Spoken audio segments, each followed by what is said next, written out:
و حالا تجزیه و تحلیل همین 4 مضراب دشتی 2 از کتاب راز منوتار 1. کوکش 2 صلح لا برای سیم واخون و می برای سیم بم دشتی می هست.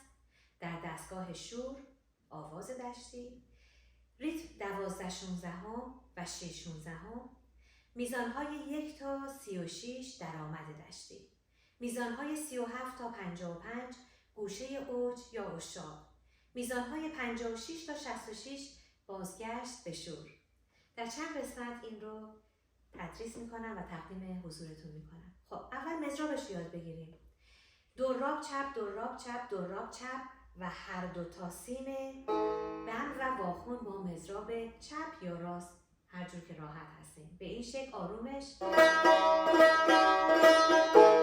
یا چپ هر جفتش رو میتونید بنوازید یا حتی لا رو بگیرید، صدای پرحجم‌تری میده. هم سیم سل لا و هم واخون لا و هم بم می. به این شکل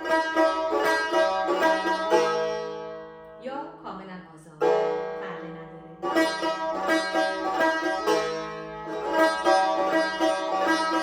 وقتی از دوراب دارین از دوراب اول به می دوم میرید به ره هم اشاره کنید قشنگی. به این شکل اشاره به ره.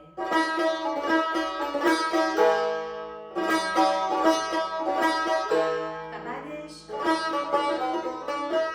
همه راست شب راست شبه، فقط مضراب اول دورابه. به تکیه ها دقت بفرمایید.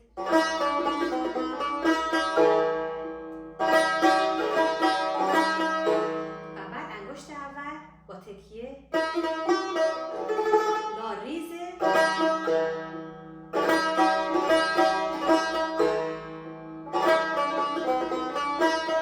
تکرار میشه.